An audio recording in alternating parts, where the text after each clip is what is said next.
يا أيها الذين آمنوا اتقوا الله حق تقاته ولا تموتن إلا وأنتم مسلمون. يا أيها الناس اتقوا ربكم إن زلزلة الساعة شيء عظيم، يوم ترونها تذهل كل مرضعة عما أرضعت وتضع كل ذات حمل حملها وترى الناس سكارى وما هم بسكارى ولكن عذاب الله شديد. في أي يوم نحن الآن في يوم النحر، وهو يوم الحج الأكبر. وبالأمس كان يوم عرفة الذي أكمل الله فيه الدين وأتم علينا النعمة ورضي الإسلام دينا. في هذا اليوم، في يوم عرفة، وقف النبي صلى الله عليه وسلم في حجة الوداع، وقف صلى الله عليه وسلم ونزل عليه قول الله عز وجل: اليوم أكملت لكم دينكم وأتممت عليكم نعمتي ورضيت لكم الإسلام دينا. جاء رجل يهودي إلى الفاروق عمر بن الخطاب رضي الله عنه وقال له: يا أمير المؤمنين، آية في كتابكم تقرؤونها لو نزلت علينا نحن معشر اليهود لاتخذنا ذلك اليوم عيدا. قال عمر: والله إني لأعلمها وأعلم اليوم الذي نزلت فيه والساعة التي نزلت فيها. نزلت على رسول الله صلى الله عليه وسلم عشية عرفة في يوم جمعة: اليوم أكملت لكم دينكم وأتممت عليكم نعمتي ورضيت لكم الإسلام دينا. واليوم هو يوم النحر.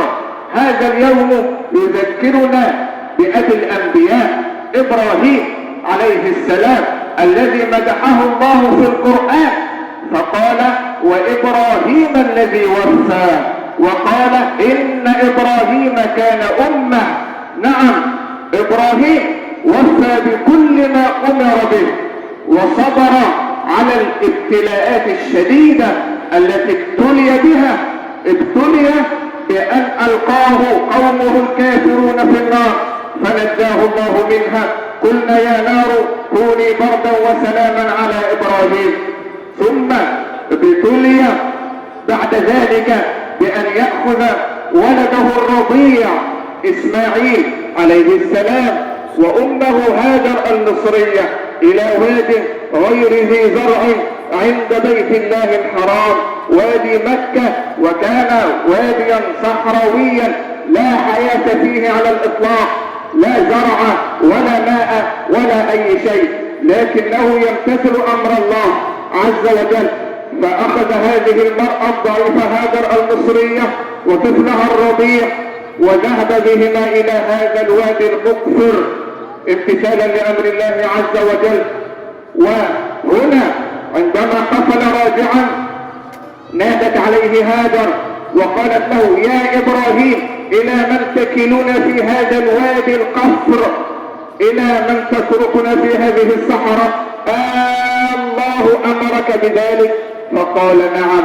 فردت هذه المصرية المؤمنة لنتعلم نحن الإيمان من هذه المرأة هاجر المصرية. قالت لزوجها إبراهيم: إذا فاذهب، عد أنت إلى بلاد الشام واتركنا هنا فإن الله لا يضيعنا.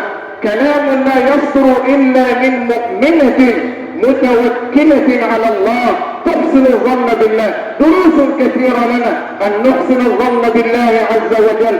وبعد وقت يسير نفد ما كان معها من طعام وماء، وإذا بها تسعى بين الصفا والمروة 7 مرات لعلها تجد ماء أو إنسانا أو أي شيء، لكنها لم تجد شيئا. وهنا المكافأة الإلهية لها أنها لما أحسنت الظن بالله وفوضت أمرها لله، هنا فجر الله عز وجل لها ولابنها الرضيع ولنا نحن المسلمين إلى يوم القيامة ماء من تحت قدمي طفلها الرضيع ماء زمزم، ماء زمزم الذي قال فيه النبي صلى الله عليه وسلم طعام طعم وشفاء سقم. نعم، هاجر المصرية تعلم الدنيا كلها كيف يكون الإيمان الحقيقي بالله عز وجل. ثم يبتلى بعد ذلك إبراهيم بأن يذبح ولده الذي رزقه على الكبر فيمتثل أمر الله. فلما بلغ معه السعي قال يا بني إني أرى في المنام أني أذبحك فانظر ماذا ترى. قال يا أبت افعل ما تؤمر ستجدني إن شاء الله من الصابرين. ابتلاء شديد، يؤمر بذبح ولده برؤيا منامية ليس بوحي صريح، فيمتثل أمر الله ويأخذ هذا الغلام، وكان قد بلغ من العمر 13 عاما. أخذه إلى وادي منى ليذبحه هناك. وهل يتركه الشيطان؟ لا، جاءه الشيطان وقال له يا إبراهيم أتذبح ولدك؟ الشيطان يريد أن يصرفه وأن يحرفه عن أمر الله. وإذا بإبراهيم عليه السلام يرجمه، وهذه هي الرجمة الأولى، يرجمه ب7 حصيات. يأتيه ثانية الشيطان يا إبراهيم أتذبح ولدك؟ هل هذا معقول؟ فيرميه ثانية. ويأتيه الثالثة أتذبح ولدك يا إبراهيم الذي رزقته على الكبر؟ فيرميه ثالثة. وهنا يأتي الفرج من الله، لأنه سلم أمره لله وفوض أمره لله. هو ابنه المؤمن، تربية من إسماعيل، تربية هاجر المؤمنة هي التي ربته لتسمع النساء، ليسمعن النساء وليتعلمن كيف يربين أبناءهن على الإيمان. هاجر هي التي ربت إسماعيل، لذلك رد على أبيه وقال يا أبت افعل ما تؤمر. وتدبر هذه اللفظة من هذا الطفل الصغير، يا أبت افعل لم يقل افعل ما تريد، لا، قال افعل ما تؤمر، لأنه أمر من الله. ليس لك يا أبي وليس لي أنا اختيار أمام أمر الله عز وجل، فلتمتثل يا أبي أمر الله وسأمتثل أنا وستجدني، واستثنى قائلا إن شاء الله من الصابرين.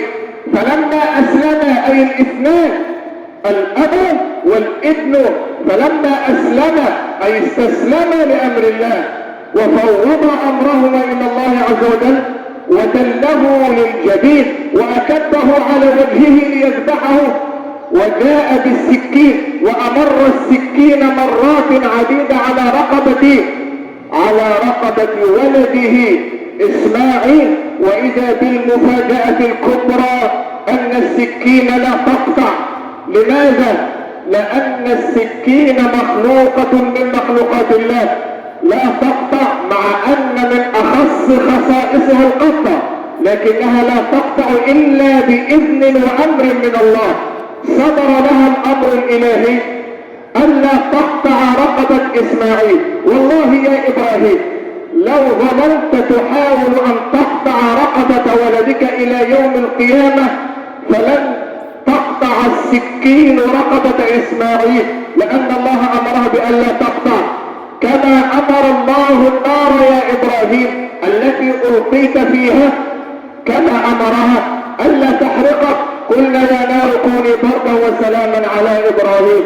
إذا هذا درس لنا أنه لا يحدث شيء في كون الله إلا بأمر من الله وإلا بإذن من الله عز وجل، وإنما تمر به أمتنا الآن أمر مقدر، أمر من عند الله عز وجل، لأنه لابد من أن تبتلى الأمة، فلا تمكين ولا نصر ولا رفعا لهذه الهمة ولا تفريجا لهذا الكرب إلا بعد أن نستسلم أولا لله، وإلا بعد أن نتوكل على الله، وإلا بعد أن نعود إلى سنة حبيبنا صلى الله عليه وسلم.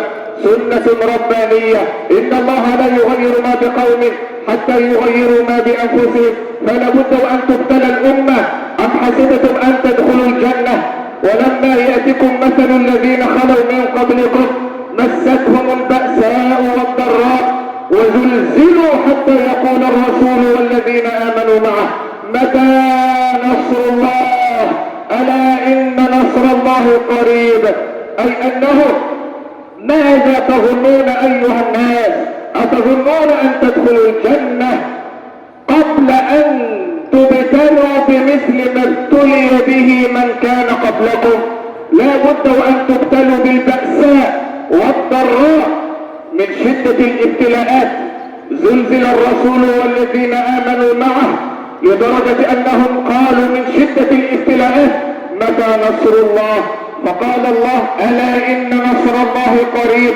قال الله وبشر المؤمنين.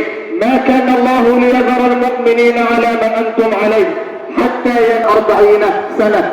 جاء الفرج من عند الله، رفع هذا البلاء عندما استسلم لله عز وجل، وجاء الفداء هذا الكبش نزل به جبريل من السماء عليه السلام، وقال جبريل كبر وقال الله أكبر الله أكبر الله أكبر لا إله إلا الله الله أكبر الله أكبر ولله الحمد. فكبرت معه ملائكة السماء وكبر معهم إبراهيم عليه السلام.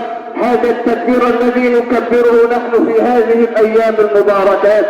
نعم، إذن لا بد من أن نستسلم لأمر الله عز وجل. يأتي الحج كل عام، نسأل الله أن يرزقنا جميعا الحج، نسأله أن يرزقنا الوقوف بعرفة. يأتي ويذكرنا بأن أمتنا أمة واحدة، نعم، تجتمع على طاعة الله عز وجل. إن هذه أمتكم أمة واحدة وأنا ربكم فاعبدون. وفي الآية الأخرى وإن هذه أمتكم أمة واحدة وأنا ربكم فاتقون. إذا لماذا هذا التشرذم ولماذا هذه الفرقة التي نهانا الله عنها؟ أمرنا بالاقتصاد ونهانا عن الفرقة فقال واعتصموا بحبل الله جميعا وقوا ولا تفرقوا.